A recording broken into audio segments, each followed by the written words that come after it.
I didn't raise my voice when my daughter-in-law called security on me. I just smiled, because she had no idea what she had just done. The restaurant was one of those upscale places Daniel liked to brag about. All glass walls and soft lighting, where a single steak cost more than my weekly grocery bill. And the kind of place where people lowered their voices instead of laughing out loud, where every clink of a fork against a plate sounded deliberate, controlled, expensive.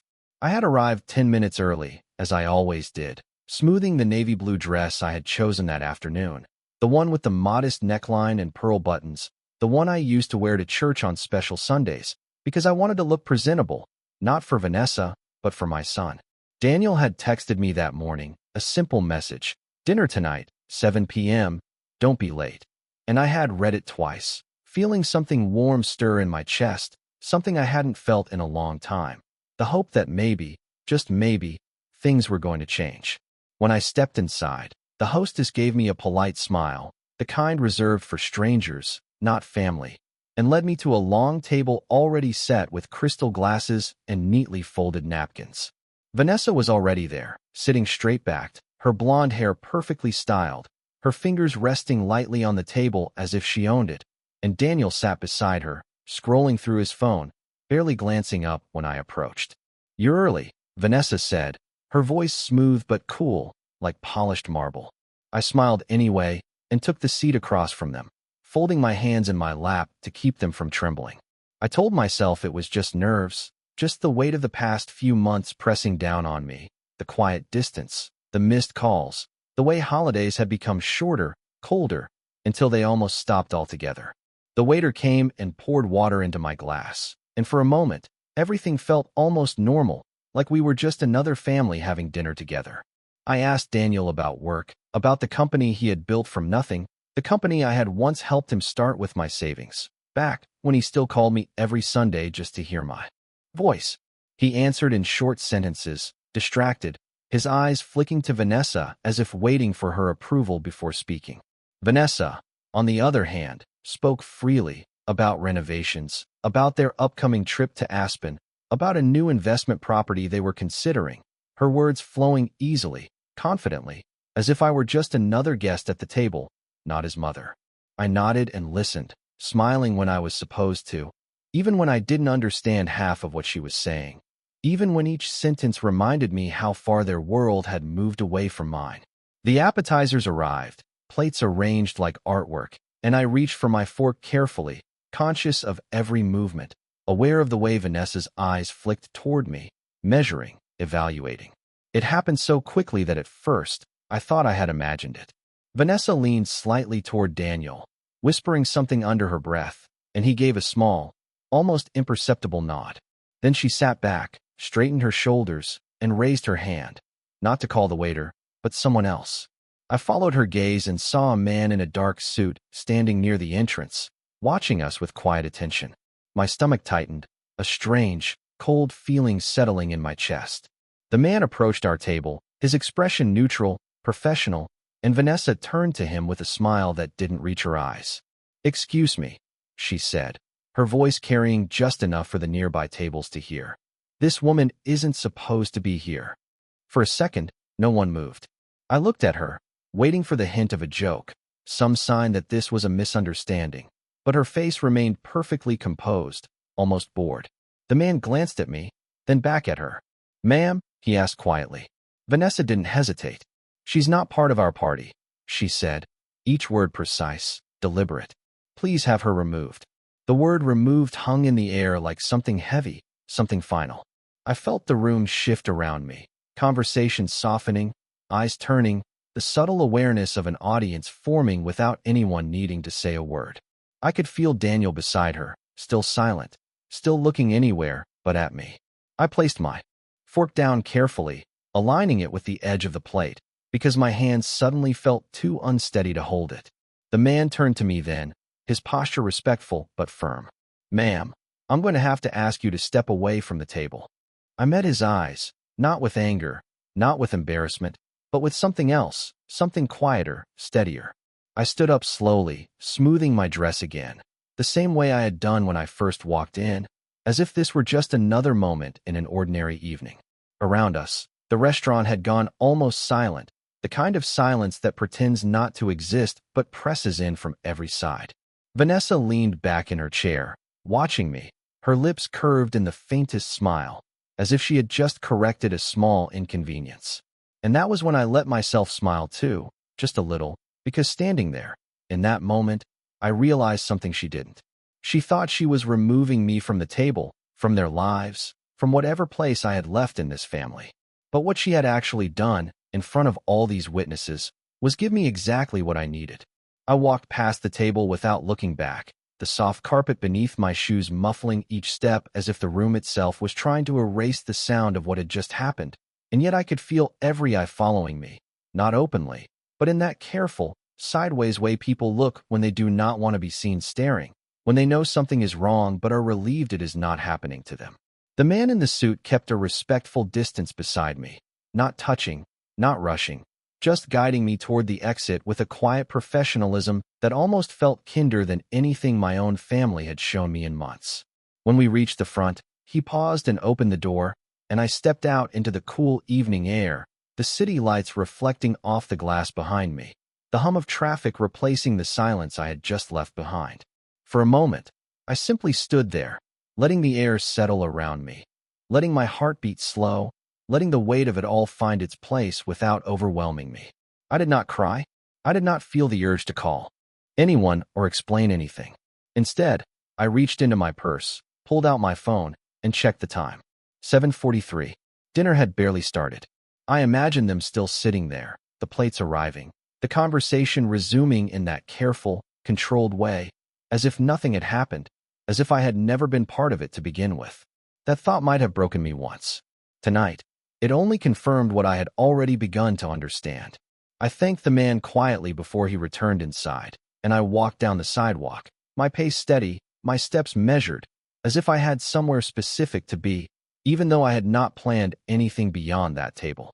The streetlights cast long shadows, and I caught my reflection in a storefront window, a woman in her late 60s, dressed neatly, standing straight, not the image of someone who had just been dismissed as if she did not belong.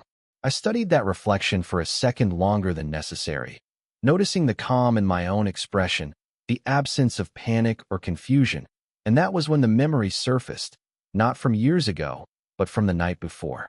The phone call had come just after 9, a number I did not recognize, and I almost let it go to voicemail, assuming it was another telemarketer or a wrong number. But something had made me answer, something small and instinctive.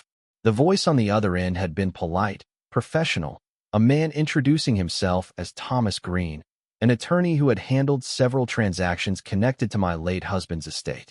His tone had been careful, measured, as if he was stepping into unfamiliar territory.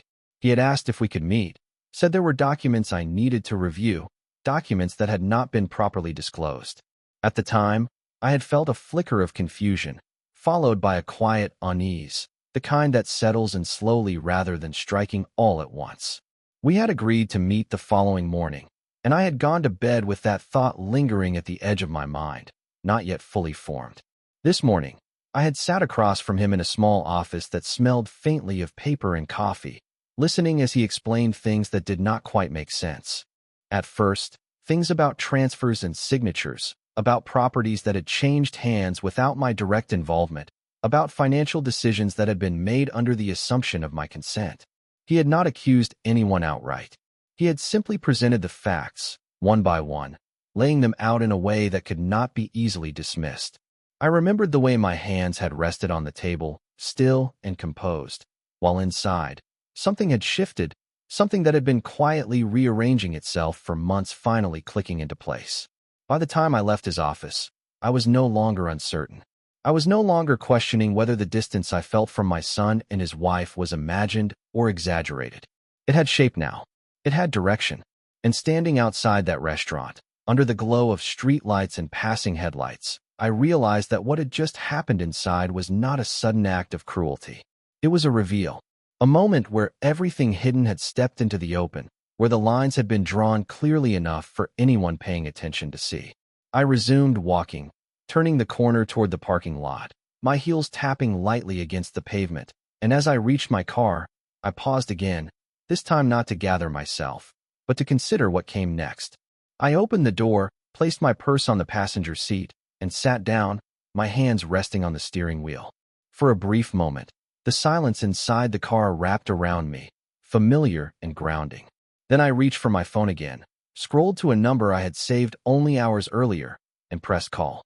The line rang once, twice, before his voice answered, steady and attentive. I did not raise my voice. I did not rush my words. I simply said, "Mr. Green, I believe it is time we move forward." I ended the call and set the phone down on the passenger seat, not with hesitation, but with a kind of quiet certainty that I had not felt in years, the kind that does not come from anger or impulse, but from finally seeing something clearly after a long time of choosing not to look too closely. The engine of the car hummed to life beneath me, steady and familiar, and I pulled out of the parking lot without rushing, merging into the flow of traffic as if this were any other evening, as if I were simply heading home after dinner with my family.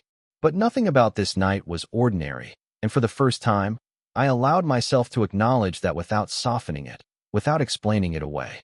As I drove, the city lights blurred slightly through the windshield, reflections stretching and shifting, and my thoughts moved backward, not to years ago, but to smaller moments, quieter ones that I had dismissed at the time. I remembered the first time Vanessa had commented on my clothes, her smile polite, but her tone edged with something sharper, suggesting that perhaps I should consider something more modern if I was going to join them at certain places. I had laughed it off then, assuming it was just a difference in taste, a generational gap. Then there had been the holidays that gradually changed shape, dinners that used to be held at my home moving to theirs, invitations becoming shorter, more formal, until they sometimes arrived only a day or two in advance, as if I were an afterthought rather than part of the plan. I had told myself they were busy, that life was different for them, that success came with its own kind of distance. Even the financial conversations had shifted in ways I had not fully understood at the time. Daniel mentioning accounts and investments in passing, documents that required signatures, things he assured me were routine, that he was handling everything, so I would not have to worry. I had trusted him because he was my son, because I had raised him to be responsible, to be kind, to take care of what mattered. I had not considered that trust itself could be something someone else might use. A red light stopped me at an intersection, and I rested my hands lightly on the steering wheel, watching the crosswalk signal count down in bright numbers. 30 seconds. 29. 28. Time, measured so precisely, so predictably, and yet the past few months felt like something that had slipped through unnoticed, a series of small changes that only made sense now when placed side by side. I thought about the meeting that morning. Again, about the way Mr. Green had slid the documents across the desk, not dramatically, not with accusation, but with quiet emphasis, giving me the space to read, to ask questions, to come to my own conclusions. There had been property records with my name attached in ways I did not recognize, signatures that looked like mine but felt distant, unfamiliar, transactions that moved assets from one place to another with a smoothness that suggested planning rather than oversight. He had explained that everything appeared legally executed on the surface, that whoever had arranged it understood the process well enough to avoid obvious errors. He had not needed to say more. I had understood what he was implying without him speaking it directly. The light turned green, and I continued forward, the road opening up ahead of me, clear and steady. I did not feel overwhelmed by what I had learned. Instead, I felt something else, something firmer, like the ground beneath me had shifted from something soft and uncertain to something solid and defined. I thought about Daniel again, about the boy he had been, the way he used to run to me after school, eager to tell me about his day, the way he used to ask for advice and actually listen to the answer. That memory did not hurt the way I expected it to. It simply existed, separate from the man he had become, separate from the choices he was now making or allowing to be made. By the time I reached my neighborhood, the streets were quieter, the houses familiar, each one holding its own stories behind closed doors. I pulled into my driveway and turned off the engine, sitting for a moment in the stillness, listening to the faint ticking sound as the car cooled. The house in front of me looked exactly as it always had, unchanged, steady, a place that had once been filled with noise and movement, and now held mostly silence. I stepped out, locked the car, and walked up to the front door, my keys steady in my hand. Inside, the air was calm, undisturbed, the kind of quiet that does not press in but simply exists. I set my purse down on the kitchen counter and moved through the space slowly, turning on a single light, then another, until the rooms were softly illuminated. Nothing here had been taken from me. Nothing here had been altered without my knowledge. That mattered more than I had realized. I poured myself a glass of water, took a small sip, and then set it down, my thoughts already moving forward again. This was not about what had been done tonight. It was about everything that had led to it, everything that had been set in motion long before I walked into that restaurant. And now, for the first time, I was not reacting to it. I was deciding what would happen next. The house felt different that night, not because anything had changed, but because I was finally seeing it without the softening filter I had used for years, the kind that turns silence into peace and distance into understanding. I moved through the living room slowly, my fingers brushing lightly against the back of the couch, the same couch Daniel used to fall asleep on during movie nights when he was younger, his head resting against my shoulder, his breathing slow and steady. I could still remember the weight of that moment, the quiet trust in it, and for a second, I let myself stand there and feel it, not with sadness, but with clarity. Memories are not lies, but they are not guarantees either. They do not promise that people will remain the same. I walked into the study and turned on the lamp, the warm light settling over the desk where I had spent countless evenings balancing bills, reviewing paperwork, making sure everything in this household ran the way it was supposed to. I had always believed that careful attention was enough, that if I stayed involved, stayed aware, nothing important could slip past me. That belief now felt less like strength and more like something I had relied on too heavily. I opened the drawer where I kept old documents, folders neatly arranged, labeled in my own handwriting, and I began pulling them out one by one, placing them on the desk in front of me. Mortgage papers, insurance records, bank statements. Each piece of paper represented a decision, a moment of trust, a signature given with the assumption that it would be respected. I sat down and began to sort through them, not frantically, not searching for something specific, but simply looking, comparing, noticing details I had overlooked before. Dates that aligned too neatly with conversations I remembered only vaguely. Account changes that had been explained quickly, casually, as if they were routine updates. I could hear Daniel's voice in my memory, reassuring, confident, telling me not to worry, that he had everything under control. At the time, I had felt grateful, relieved even, that he was stepping in, taking responsibility. Now, those same words sounded different, not louder, not harsher, just clearer. I set one document aside, then another, creating small stacks that began to form a pattern without needing to be labeled. The clock on the wall ticked steadily, marking each passing minute, but I did not rush. There was no need to. This was not something that required speed. It required precision. After a while, I leaned back slightly in the chair and let my eyes rest on the papers spread across the desk. There was no anger rising in me, no sudden surge of emotion demanding action. Instead, there was a quiet understanding, the kind that settles in gradually and then stays unshaken. This had not happened overnight. It had been built step by step, decision by decision, with enough care to avoid detection, or perhaps more accurately, with the assumption that I would not look closely enough to detect it. That assumption had been their first mistake. I stood up and walked to the bookshelf, reaching for a small leather-bound notebook I had not opened in years. Inside were notes I used to keep, reminders of payments, appointments, details that mattered when Daniel was just starting out, when every dollar counted and every decision carried weight. I flipped through the pages slowly, the handwriting familiar, steady, a record of a time when everything was simpler, or at least more transparent. I carried the notebook back to the desk and placed it beside the documents, the past and the present sitting side by side in a way that made the differences impossible to ignore. For a moment, I allowed myself to think about Vanessa, about the way she carried herself, the confidence in her voice, the certainty that she was in control of every situation she entered. I had mistaken that confidence for strength, for capability, even for care in the beginning.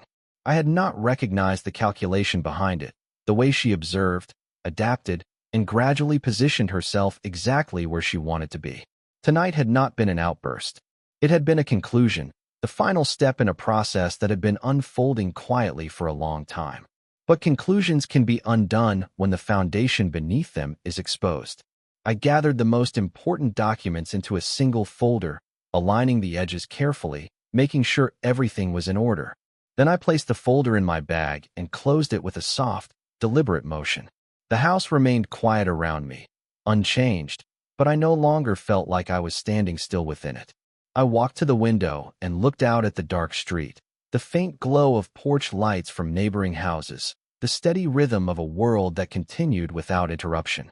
Somewhere not far from here, Daniel and Vanessa were finishing their dinner, perhaps already moving on to the next topic, the next plan, the next assumption about what would happen next. I let that thought pass without resistance. They would learn soon enough that assumptions are fragile things, especially when they are built on someone else's silence. I turned off the lamp, leaving the study in shadow, and as I stepped back into the hallway, I knew with absolute certainty that whatever came next would not be decided for me. I woke up before the sun had fully risen, the house still wrapped in that early morning quiet that feels almost suspended, as if the world has not yet decided what kind of day it is going to be. And for a few seconds, I simply lay there, staring at the ceiling, letting the stillness settle into me instead of pushing it away. There was no rush in my thoughts, no lingering confusion from the night before, only a steady awareness of what needed to be done and the understanding that this was not something to be approached with emotion, but with intention. I got out of bed slowly, following the same routine I had followed for years, making coffee, opening the kitchen window just enough to let the cool air in, placing the mug on the counter, and watching the steam rise in thin, quiet lines. It was a simple ritual, but today it felt different, not because the steps had changed, but because I was no longer moving through them distracted or uncertain. Every action felt deliberate, grounded. I carried the folder from the night before to the kitchen table and set it down carefully, aligning it with the edge as I sat. The papers inside were exactly as I had left them, but the way I looked at them had shifted. They were no longer confusing pieces of information that required interpretation. They were evidence. Not dramatic, not explosive, but clear in a way that could not be ignored once acknowledged. I opened the folder and began reviewing them again, this time with a sharper focus, comparing dates, signatures, account numbers, the small details that reveal more than the larger ones if you take the time to notice them. There were transfers that had been routed through accounts I did not regularly monitor, changes in ownership that had been presented as temporary adjustments, documents that had been placed in front of me during moments when I had trusted the explanation more than the content. I remembered those moments now with a clarity that felt almost clinical, the tone of Daniel's voice, calm and reassuring, the way Vanessa would sit nearby, occasionally adding a comment, reinforcing the narrative without appearing directly involved. It had been subtle, coordinated in a way that only made sense now when viewed as a whole. I closed the folder for a moment and took a sip of coffee, letting the warmth settle before setting the mug down again. There was no anger rising in me as I pieced it together. That part had already passed, or perhaps it had never fully formed. What I felt instead was something steadier, a kind of quiet resolve that did not need to announce itself. Around 8:30, my phone buzzed softly against the table, and I glanced at the screen to see Daniel's name appear. For a moment, I let it ring, not out of hesitation, but out of consideration, as if deciding how much of the past I was willing to carry into this conversation. When I answered, my voice was even, unchanged. "Good morning," I said. There was a brief pause on the other end, just long enough to suggest that he had expected something different, perhaps tension, perhaps an accusation. "Morning, Mom," he replied, his tone careful, measured. "About last night, I just wanted to say things got a little out of hand. Vanessa was trying to handle a situation, and it might have come across wrong." I listened without interrupting, letting his words settle fully before responding. There was a time when I would have stepped in, softened the edges for him, reassured him that it was fine, that I understood. That time had passed quietly, without announcement. "It did not come across wrong," I said calmly. It was exactly what it was.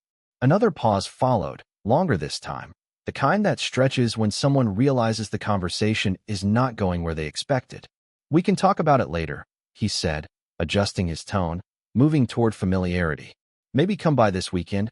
We will figure things out." I looked at the folder in front of me, at the neatly aligned pages that told a story he had not mentioned, a story he had either chosen not to see or had decided was not important enough to address. "No," I said, just as calmly as before. "We will not do that." The silence on the line shifted again, this time carrying a trace of uncertainty that had not been there before. "What do you mean?" he asked. I did not raise my voice, did not rush to fill the space. "I mean, we will not discuss this casually," I replied. "There are things that need to be addressed properly." I could almost hear him processing that, trying to understand what I was referring to, how much I knew, how much I intended to say. "Mom, you are overthinking this," he said, a familiar phrase, one he had used before to redirect, to simplify. I let the words pass without reacting. "I will be meeting with Mr. Green again this afternoon," I said instead, my tone steady, factual. "If you have anything you would like to clarify, I suggest you do so soon." There was no immediate response, only the faint sound of his breathing on the other end, the first real indication that something had shifted beyond his control. I ended the call before he could respond, not abruptly, but with the quiet finality of someone who no longer needed permission to decide how a conversation would end. The house remained still around me, the morning light now fully settled across the kitchen, illuminating the table, the folder, the space where everything that had been hidden was now visible. And for the first time in a long time, I was not waiting for someone else to explain it to me. I arrived at Mr. Green's office 10 minutes early, not because I needed the extra time, but because I wanted it, the quiet space before a conversation where everything would be laid out clearly, without interruption or distraction. The building itself was understated, glass and steel without excess, the kind of place that did not need to prove its importance because it already knew it had it. Inside, the receptionist greeted me with a polite nod, her tone professional, and I took a seat near the window, placing my bag beside me, my posture relaxed but intentional. I watched the city move outside, people walking with purpose, cars passing in steady lines, each person carrying their own concerns, their own stories, none of them aware of how a single decision can shift the direction of a life. When Mr. Green stepped into the waiting area, he did not rush, did not fill the space with unnecessary words. "Mrs. Collins," he said, offering a firm but respectful handshake. "Thank you for coming in." I followed him into his office, the same one from the day before, the same desk, the same quiet order, but this time, the atmosphere felt different, not because anything had changed externally, but because I had. I took my seat and placed the folder in front of me, opening it without hesitation. "I have reviewed everything," I said, my voice steady, without urgency. He nodded, as if he had expected that. "And," he asked, not pressing, simply allowing me to define the pace of the conversation. I slid a few documents toward him, aligning them carefully. "These transfers," I said, indicating the pages, "they were presented to me as temporary reallocations. I was told they would be reversed within a year." He adjusted his glasses slightly, looking down at the papers. "And they were not," he replied. It was not a question. "No," I said. "They were not." The simplicity of the exchange made it clear that we were no longer discussing possibilities. We were discussing facts. He reached for another set of documents, pulling them from a separate folder he had prepared. "There is more," he said, placing them in front of me. "These involve ownership adjustments tied to those transfers. On paper, they appear legitimate, but the pattern suggests coordination."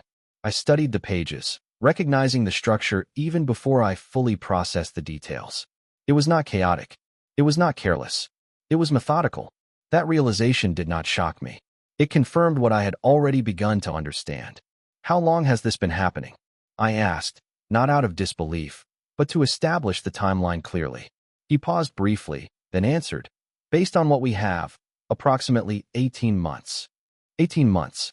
A year and a half of small decisions, each one positioned just carefully enough to avoid attention, each one building on the last."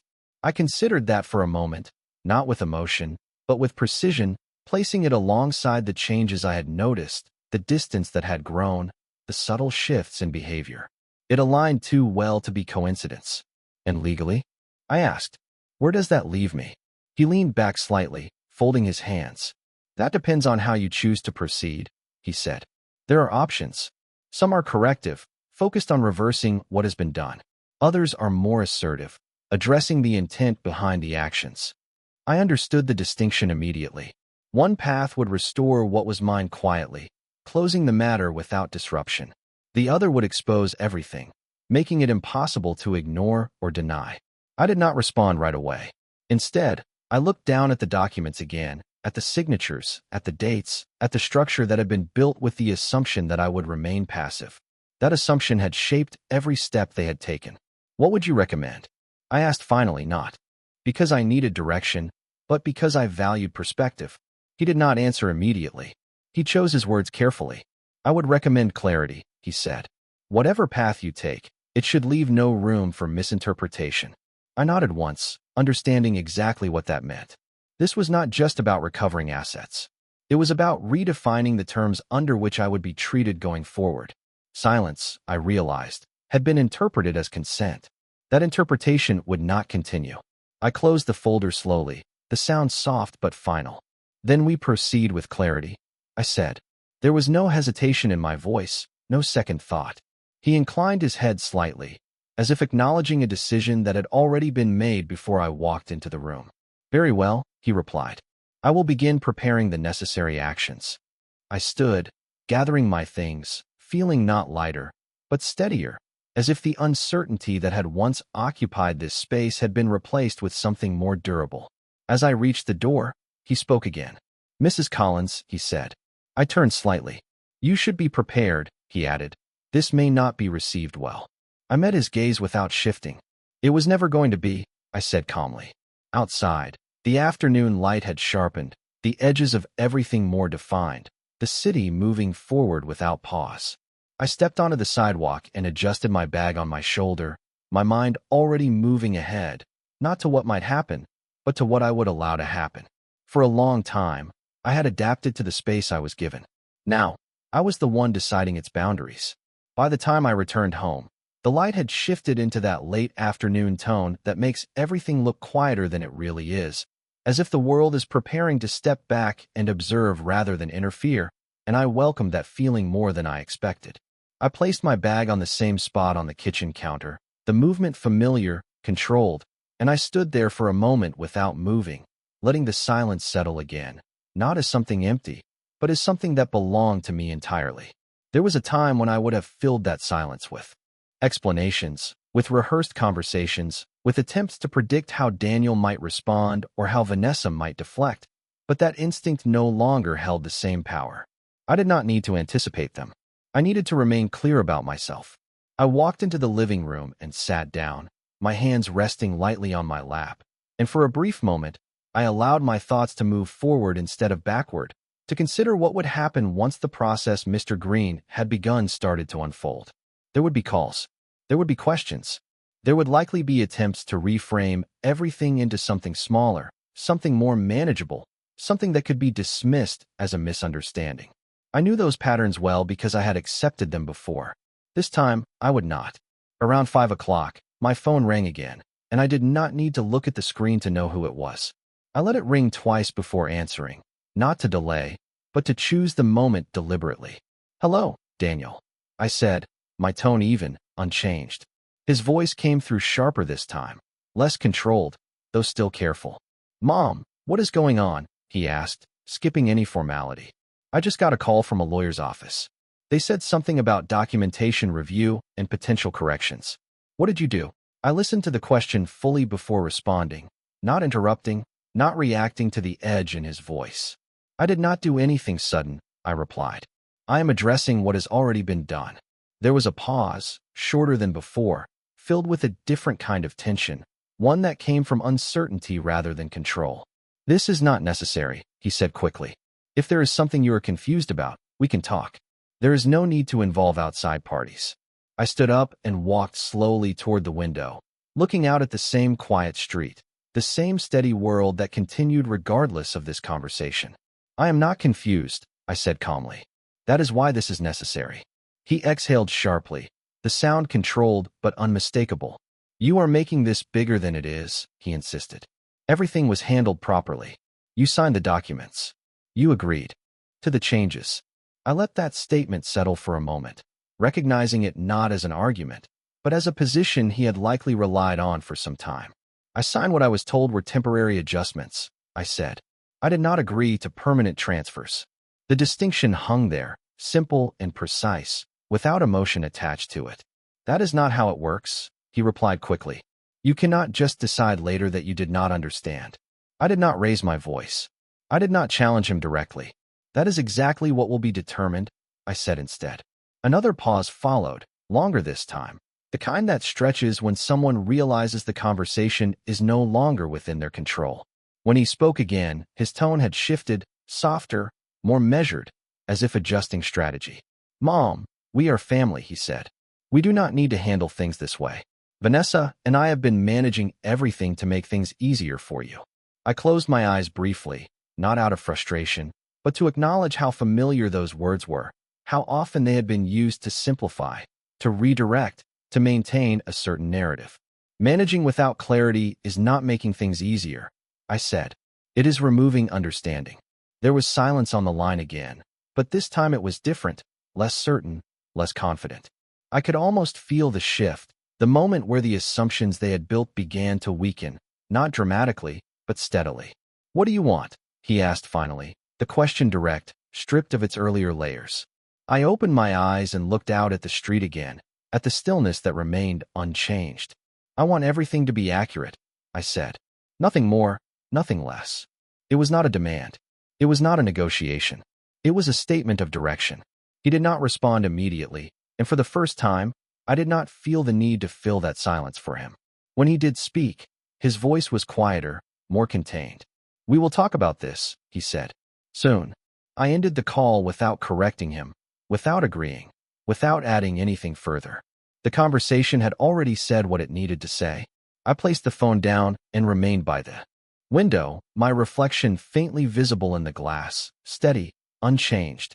For a long time, I had allowed conversations to define outcomes, to shape what was possible. Now, outcomes would be defined by what was already in motion, by what had been set into place with clarity and intention. And for the first time, I was not adjusting myself to fit someone else's decisions. I was watching those decisions meet their consequences. The next morning arrived without urgency, the kind of quiet continuation that does not announce itself, but carries the weight of what has already begun, and I followed my routine again, not because I needed comfort, but because I valued consistency, the small anchors that remain unchanged when everything else shifts. I dressed carefully, choosing a simple cream blouse and a tailored gray jacket, not for appearance, but for clarity, the way one prepares for a meeting where words matter less than presence. By 10 o'clock, I was seated once again in Mr. Green's office, but this time, the atmosphere carried a different energy, not heavier, but more defined, as if the process we had set into motion had already begun to take shape beyond this room. He greeted me with the same calm professionalism, but there was a subtle shift in his tone, an awareness that what we were doing had moved from preparation to execution. We have initiated the first round of notices, he said, placing a document in front of me. Your son and his wife have been formally informed of the review and the request for full disclosure regarding the transfers. I nodded, reading the page without haste, recognizing the language, the precision of it, the absence of emotion in every line. It was not written to accuse. It was written to establish facts. And their response? I asked, looking up. He allowed a brief pause before answering. Their attorney reached out early this morning, he said. They are requesting a meeting. I held his gaze for a moment, not surprised, not concerned, simply acknowledging the inevitability of it. Of course they are, I replied quietly. There was no need to elaborate. When assumptions are challenged, the first instinct is always to regain control of the narrative. We can arrange that, he continued. But I would advise that any discussion take place within a structured setting. I understood immediately. This was no longer a family conversation. It was a matter that required boundaries, clarity, and documentation. Set it for this afternoon, I said. The sooner it is addressed, the better. He inclined his head slightly, already making a note. Very well, he replied. 3 o'clock. The hours between the meeting and that time passed without tension, without restlessness, as if my mind had already moved beyond anticipation and settled into acceptance of what would come. When I returned to the office shortly before the scheduled time, the waiting area felt different, not because of the space itself, but because of who occupied it. Daniel stood near the window, his posture rigid, his hands in his pockets, his expression controlled but strained in a way I had never seen before. Vanessa sat beside him, her back straight, her face composed, but her eyes sharper than usual, scanning the room with that same calculating awareness I had come to recognize. When they saw me, neither of them spoke immediately. There was no greeting, no attempt at normalcy, only acknowledgement. I walked past them without pause and followed Mr. Green into the conference room, taking my seat at the far side of the table, placing my hands calmly in front of me. A moment later, they entered and sat across from me. The distance between us measured not just in feet, but in everything that had led to this point. Their attorney introduced himself, his tone professional, his manner confident, and then the conversation began, not with accusations, but with documentation. Mr. Green presented the records one by one, each page placed deliberately on the table, each detail explained with precision, leaving no room for interpretation or dismissal. I watched Daniel as he reviewed them, the shift in his expression subtle at first, a tightening around the eyes, a slight pause before turning each page, the recognition building not all at once, but in stages.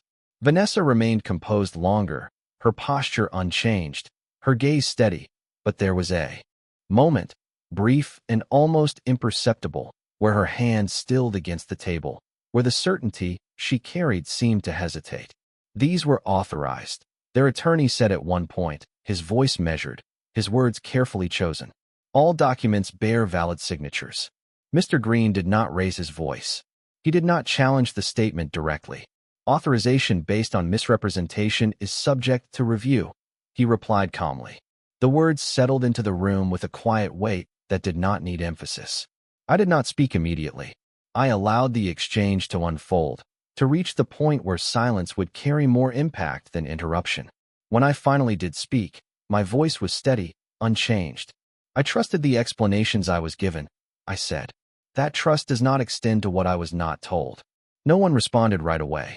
There was no immediate rebuttal, no attempt to redirect. The room held that silence for a moment longer than was comfortable, and then the conversation continued, not as it had before, but on new terms, where clarity replaced assumption, and where the outcome was no longer something that could be shaped quietly behind closed doors.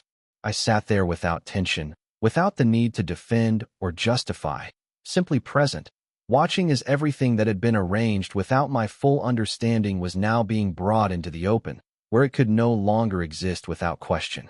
The room did not change, but the balance inside it did, and it was not sudden or dramatic, it was gradual, almost quiet, like a shift in weight that no one could ignore once it settled into place. Daniel leaned back slightly in his chair, his posture no longer as rigid as before, his hands now resting on the table instead of hidden away, as if he no longer had the same confidence in holding everything just out of reach. Vanessa, on the other hand, remained composed, but the stillness she carried now felt different, less like control and more like calculation under pressure, the kind that comes when every possible outcome is being measured at once. Their attorney spoke again, outlining possibilities, suggesting pathways that could resolve the situation. Without escalation, his tone calm, his words carefully constructed to preserve as much stability as possible. I listened without interruption, not dismissing what he said, but not accepting it as a direction either. This was no longer about finding the easiest way forward. It was about ensuring that whatever path was taken would not allow this to happen again. When he finished, there was a brief pause, and then Daniel spoke, his voice quieter than before, but carrying something heavier beneath it. "We can fix this," he said, looking directly at me for the first time since the meeting began.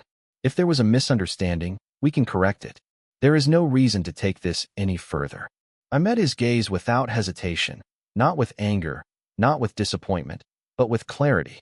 "This is already further than it should have gone," I replied. The words were simple, but they did not leave room for negotiation. Vanessa shifted slightly beside him, her hand moving just enough to draw attention before she spoke. "You are making this into something it does not need to be," she said, her tone controlled, but sharper now, the edge no longer hidden beneath politeness. Everything was done within legal boundaries. There is no deception here. I did not respond immediately. I allowed her words to settle, not because they held weight, but because silence often reveals more than immediate reaction. Then I spoke, my voice even, unchanged. Legal boundaries do not replace honesty, I said. They only define what can be proven after honesty is removed. The room fell quiet again, but this time the silence carried a different kind of finality, the kind that signals an understanding has been reached, even if it is not acknowledged out loud. Mr. Green slid another document across the table, this one outlining the corrective actions already in motion, the reversals, the reinstatements, the steps that would restore what had been altered. These are the terms we are prepared to proceed with, he said. There was no pressure in his voice, only certainty. Daniel looked down at the paper, his eyes moving across the lines more slowly this time, as if each word carried more weight than the last. Vanessa did not reach for it immediately. She remained still, her gaze fixed forward, as if refusing to acknowledge it might delay its impact. Eventually, she leaned forward and took the document, scanning it quickly, her expression tightening in a way she could not fully conceal. "This is excessive," she said, placing the paper back on the table. "You are overcorrecting for something minor." I stood up then, not abruptly, not to interrupt, but because I had already heard everything that needed to be said. The movement drew their attention immediately, and for a moment, no one else spoke. "It is not minor to me," I said, my voice calm, but carrying a weight that did not need to be raised. I gathered my things slowly, deliberately, not rushing the moment, not allowing it to become something chaotic or emotional. Daniel looked up at me, something uncertain in his expression now, something that had not been there before. "Mom," he said, but the word did not carry the same familiarity it once had. I paused just long enough to acknowledge it, then met his eyes again. "This is not about what you call it," I said. "It is about what it is." I turned toward the door, not waiting for a response, not needing one, and as I stepped out of the conference room, I felt no sense of loss, no lingering attachment to what had been. Only a quiet recognition that something had been set back into place, not perfectly, not completely, but firmly enough that it would not shift again without resistance. Outside, the afternoon had softened, the light less sharp, the air carrying that steady rhythm of a day continuing forward. I walked past the reception area, past the doors, and onto the sidewalk, my steps measured, my posture unchanged. Behind me, the conversation would continue, details would be negotiated, outcomes would be finalized, but none of that required my presence anymore. I had already done what needed to be done, and for the first time in a long time, I did not feel like I was leaving something behind. I felt like I was moving forward without it.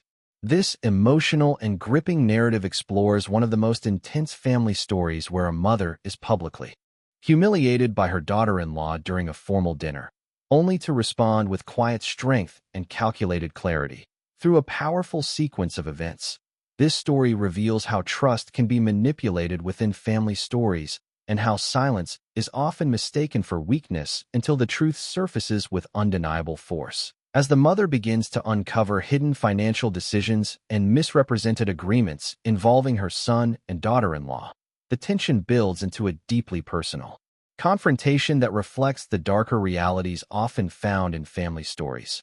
What begins as a moment of shame evolves into a strategic reclaiming of dignity, where the mother refuses to be dismissed and instead redefines her position through legal precision and emotional control, making this one of the most compelling family stories about betrayal, resilience, and justice. As the situation escalates into formal discussions and undeniable evidence is presented, the daughter-in-law's calculated composure begins to falter while the son is forced to confront the consequences of his silence, highlighting the fragile dynamics that exist in many family stories. Ultimately, this story captures the quiet power of a woman who chooses clarity over chaos, respect over reconciliation, and truth over comfort, leaving a lasting impression that in family stories, the strongest responses are not always the loudest, but the most deliberate. Character 2. A 35-year-old white woman with long, well-groomed blonde hair, wearing an elegant tailored cream blazer and fitted dress, standing with a confident posture, composed facial expression, soft indoor lighting, front-facing perspective, realistic photographic style, no identifiable features. An elderly mother stands quietly at a formal dinner table while her daughter-in-law gestures toward staff in a luxury restaurant setting. Guests watching in silence. Tense atmosphere. Elegant decor. 1. 2. A composed older woman walks calmly toward the restaurant exit as a staff member follows at a respectful distance. Soft lighting. Other diners observing discreetly. Upscale interior. 1. 2. The mother sits alone in a modest kitchen reviewing documents spread. Across a table, morning light through window, focused expression, quiet suburban home environment. 1. The mother meets a professional advisor in a modern office, both seated across a desk reviewing papers. Calm discussion, clean corporate setting, neutral tones. 1. The son and daughter-in-law sit across from the mother in a formal meeting room with an advisor present, documents on table, serious expressions. Controlled atmosphere. 1. 2. The older woman walks alone on a city sidewalk after leaving an office building. Steady posture, neutral expression, late afternoon light, urban background. 1.